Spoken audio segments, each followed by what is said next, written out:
am here with another part of the book of Job for you. We are going to be reading Job chapter 16 through 19 today. The book of Job has 42 chapters, so we still got a while to go yet. So let's get started here. Then Job replied, I have heard many things like these. You are miserable comforters, all of you. Will you long-winded speeches never end? What ails that you keep on arguing? I also could speak like you if you were in my place. I could make fine speeches against you and shake my head at you, but my mouth would encourage you. Comfort from my lips would bring you relief. Yet if I speak, my pain is not relieved, and if I refrain, it does not go away. Surely, God, you have worn me out. You have devastated my entire household. You have shriveled me up, and it has become my witness. My gauntness rises up and testifies against me. God assails me and tears me in his anger and gnashes his teeth at me. My opponent fastens me in his piercing eyes. People open their mouths to jeer at me. They strike my cheek in scorn and unite together against me. God has turned me over to the ungodly and thrown me into the clutches of the wicked. All was well with me, but he scattered me. He seized me by the neck and crushed me. He has made me his target. His archers surround me. Without pity, he pierces my kidneys and spills my gall on the ground. Again and again he bursts upon me. He rushes at me like a warrior. I have sewed sackcloth over my skin and buried my brow in the dust.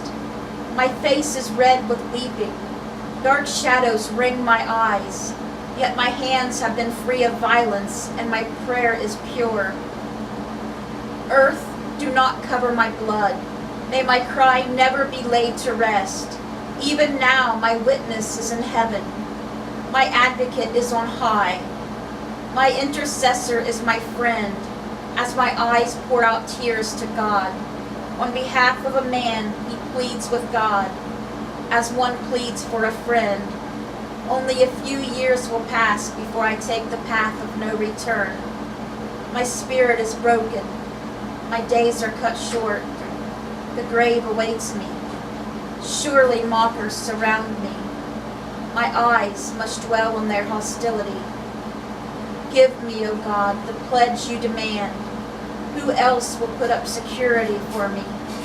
You have closed their minds to understanding. Therefore, you will not let them triumph. If anyone denounces their friends for reward, the eyes of their children will fail. God has made me by word to everyone, a man in whose face people spit. My eyes have grown dim with grief. My whole frame is but a shadow. The upright are appalled at this. The innocent are aroused against the ungodly. Nevertheless, the righteous will hold to their ways, and those with clean hands will grow stronger. But come on, all of you, try again. I would not find a wise man among you. My days have passed, my plans are scattered. Yet the desires of my heart turn night into day. In the face of the darkness, light is near. If the only home I hope for is the grave, if I spread out my bed in the realm of darkness, if I say to corruption, you are my father, and to the worm, my mother or my sister, where then is my hope? Who can see my hope for me? Will it go down to the gates of death? Will we descend together into the dust? Then Bildad, the Shuhite, replied, when will you end these speeches? Be sensible, and then we can talk. Why are we regarded as cattle and considered stupid in your sight? You who tear yourself to pieces in your anger, is the earth to be abandoned for your sake, or must the rocks be moved for their places? The lamp of a wicked man is snuffed out. The flame of his fire stops burning. The light in his tent becomes dark. The lamp beside him goes out. The vigor of his step is weakened. His own schemes throw him down. His feet thrust him into a net. He wanders into its mesh. A trap seizes him by the heel. A snare holds him fast. A noose is hidden for him on the ground. A trap lies in his path. Terrors startle him on every side and dog his every step. Calamity is hungry for him. Disaster is ready for him when he falls. It eats away parts of his skin. Death's firstborn devours his limbs.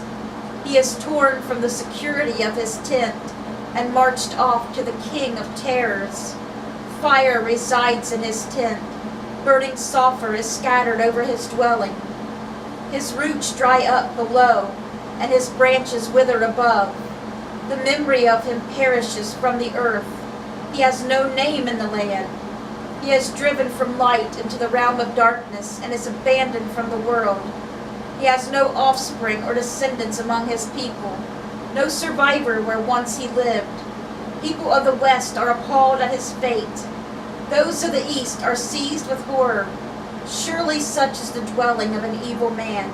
Such is the place of one who does not know God.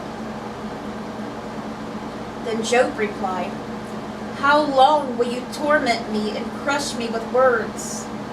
10 times now you have reproached me. Shamelessly you attack me. If it is true that I have gone astray, my error remains, my concern alone.